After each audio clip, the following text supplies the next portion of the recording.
Hello viewers and welcome back to my channel. So a few days back I got a request from a subscriber for showing the Chamanthy flower once again with a little more clarity. So today I have got again this orange thread because it is a good contrast on the fabric, and hopefully you'll be able to see clearly what I'm doing. So I have drawn this flower, a 5-petaled flower with a circle here, and this is the center point. So now for starting, to bring the needle out from here,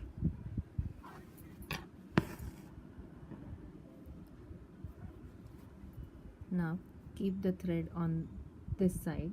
Now okay, let me first clarify that this is the left-handed version.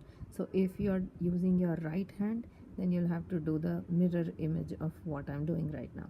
So for left-handed people, bring the needle out from here, put it down at the center and bring it out on this circle that is drawn, right? And the thread stays on this side. Now turn it a bit,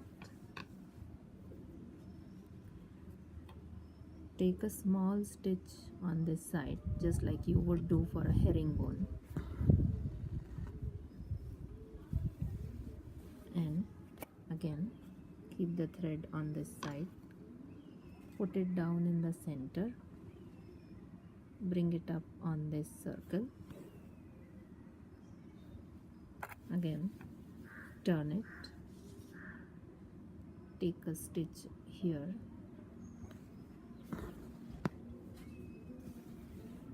and follow the same. The method is now going to be the same throughout. And even if you are right-handed, you can pay attention to the method. The method will still remain the same, just that you will be working in the other direction, the mirror image direction of what I'm doing right now, but the method is the same. And the method is that you have to put the needle down here, bring it out on this circle, and the thread has to be like this, where it gets locked. If the thread was kept on the other side, it wouldn't have gotten locked like this. So that is the only concept that you have to remember here. And here you take a small stitch just like you would when you are doing a herringbone. I hope the viewer who requested this video will follow what I am saying. Now that I have used a contrast color, I hope it is clearer. I already have a video for this on my channel, which I have put some time back, but I guess the color of the thread I used there was such that the method was not clear enough. So I hope now it is clear, and I hope the reader will be able to understand the method. So I'm very soon going to finish this first petal here.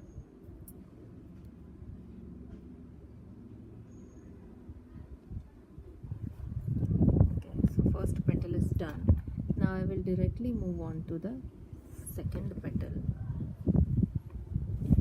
Now for the second petal, I'm going to take a stitch here.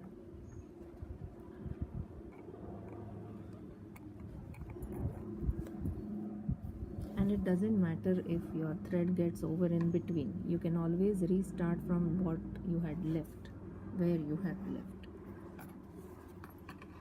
So here you can see that I have started the second petal also in the same method. Go down in the center, bring it up on this circle, turn it, and take a small stitch here like a herringbone stitch on one side, and continue.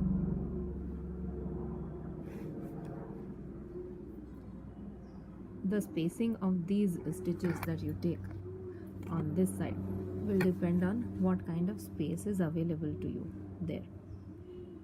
So now here what I'm going to do is, my thread has become small, so I'm going to put this down and I will knot it there, and when I start the next thread, I'm going to bring out the thread from here and start.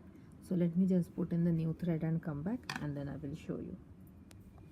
So I have put this thread, new thread here, and I'm going to bring it out here. I'm going to bring it out here to start, and I will continue.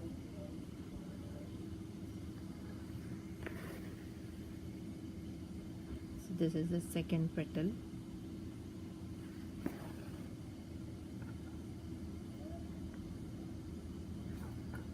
This is called the Chamanthy stitch.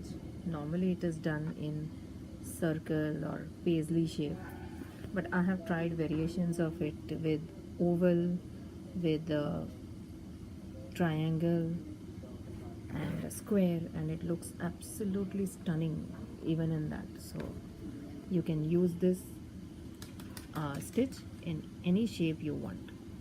There is no end to creativity. You can try a variation at any time.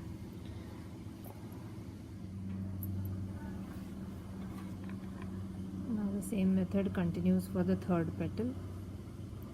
I have taken 3 strands of this cotton embroidery thread, and I find 3 strands good enough to work this stitch, because if you take a very thick thread, if you take more strands, what will happen is the center might get affected here, because you are putting all the threads at that point.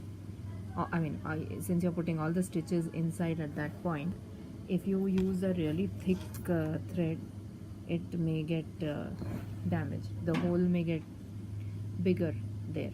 So I use 3 strands max for this stitch,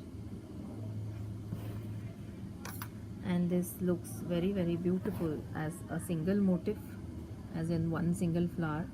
If you work it on dupatta or sari, pallu, or so on and so forth. But it will also look good if you do it in a series. I mean, many flowers next to each other. That kind of a design also will look good. So it all depends on your creativity, how you want to use this stitch.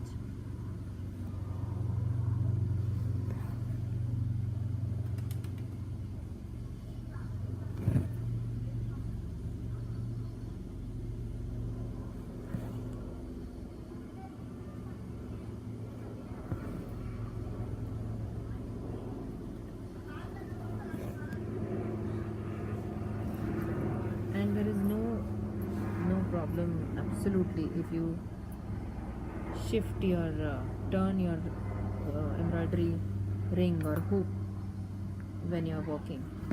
You should make yourself absolutely comfortable when you are doing embroidery. There are many people who suggest that moving your hoop like this is not okay, it is not the way it is done, and so on. But I feel there is no need for such rigidity at all. You can simply make yourself comfortable when you are working. If you feel you need to turn, you can turn. If you feel you can do it without turning, that is also fine. I don't see any issue in turning the hoop for convenience.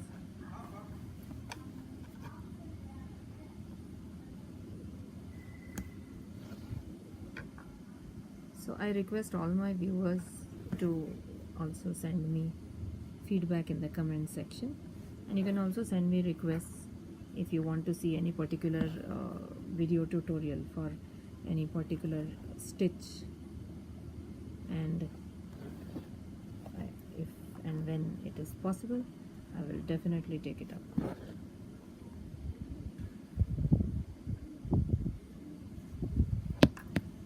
I'm almost going to finish the 5th petal.